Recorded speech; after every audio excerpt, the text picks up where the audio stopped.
Hello, Cho. Let's see the question. Through which mode of propagation the radio waves can be sent from one place to another? कहाँ से किस एक place से दूसरी place तक पहुंचने के लिए किस मोड से भेजी जा सकती है? ऑप्शन है ground wave propagation, option B sky wave propagation, option C space wave propagation, option D all of the above. इस क्वेश्चन में सबसे इंपॉर्टेंट चीज ये है कि तीनों ही क्या है, प्रोपेगेशन के क्या है, मैथ मोड है, और सब में लिखा है प्रोपेगेशन प्रोपेगेशन। तो आप समझ गए होंगे कि ground wave propagation, sky wave propagation, space wave propagation, ये तीनों ही प्रोपेगेशन ही है जिनसे हम क्या करते हैं, रेडियो वेव्स को क्या करते हैं, ट्रांसमिट करते हैं। तो देख लेते हैं इसका क्या की concept. The key concept of this question is the informations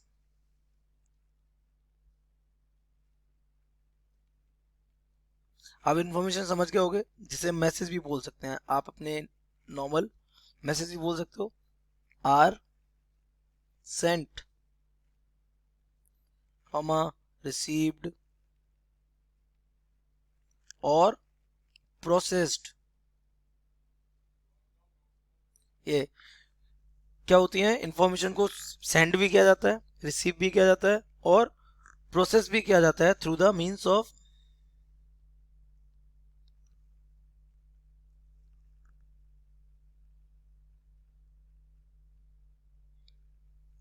physical space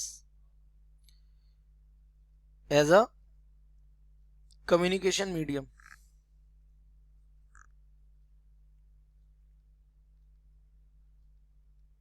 medium और ये जो कहलाता है इसे हम क्या कहते हैं, इसी को हम बोलते हैं क्या, स्पेस कम्युनिकेशन। यही क्या कहलाता है, स्पेस कम्युनिकेशन। हम सभी बेटा इसी पर ही डिपेंडेंट है, लाइक फोन कॉल्स, टीवी के सिग्नल्स है ना, रेडियो सिग्नल्स वगैरह सारे के सारे ट्रांसमिट किए जाते हैं एक प्लेस से दूसरे प्लेस, एक जगह से सेंड किए जाते हैं, एक जगह से रिसीव किए जाते हैं। उनको प्रोसेस करने के लिए हमारे पास डिवाइसेस होती हैं जो उनको क्या करती हैं, प्रोसेस करती हैं, डिकोड करती हैं, ये सारा। तो ये इसी प्रोसेस पे आज की हमारी जनरेशन क्या है, डिपेंडेंट है। तो ये सब क्या किससे दिया जाता है, ये आपका this is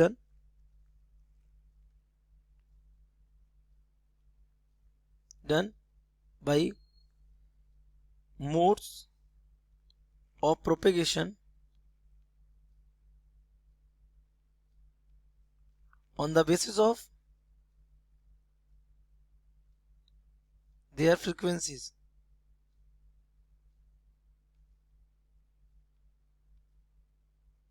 range, frequency range बोला तो हर सिग्नल की अपनी एक फ्रीक्वेंसी रेंज होती है, जिसे हम क्या कह सकते हैं, बैंड विड्थ बोल सकते हैं। तो उसकी बैंड विड्थ के अकॉर्डिंग उनको अलग अलग मोड से क्या किया जाता है, ट्रांसमिट। और वो मोड्स है हमारे, पहला ग्राउंड वेव प्रोपेगेशन, ये कब किया जाता है, ये जब इसकी फ्रीक्वेंसी लो होती है, रेडियो फ्रीक्वेंसी सबसे लो होती है। दूसरा स्काई वेव प्रोपेगेशन, ये कब की जाती है, जब फ्रीक्वेंसी ग्राउंड वेव की फ्रीक्वेंसी से कैसी हो, ज्यादा हो लेकिन बहुत ज्यादा भी ना हो, क्योंकि ये रिफ्लेक्ट होती है कहाँ से, आयोनोस्फीयर से। तो आयोनोस्फेरिक वेव्स भी इन्हें हम बोलते हैं। और तीसरा हमारा होता है इसमें स्पेस वेव प्रोपेगेशन। इसमें क्या होता है, इनकी फ्रीक्वेंसी सबसे ज्यादा हाई होती है, अल्ट्रा हाई फ्रीक्वेंसी और वेरी हाई फ्रीक्वेंसी पर ये वर्क करती हैं, है ना। तो वो फ्रीक्वेंसी क्या करते हैं, आयोनोस्फीयर को पेनिट्रेट करके कहाँ चली जाती है, स्पेस में चली जाती हैं। तो इन तीनों तरीके से ही हम क्या करते हैं, सिग्नल्स को ट्रांसमिट करते हैं। तो अगर हम अपने ऑप्शन को देखें तो हमारा ए से भी होता है, बी से भी होता है, सी से भी होता है। तो हमारा सही ऑप्शन क्या हो जाएगा, all of the above, D. So correct option D. I hope you have understood it well. Best of luck.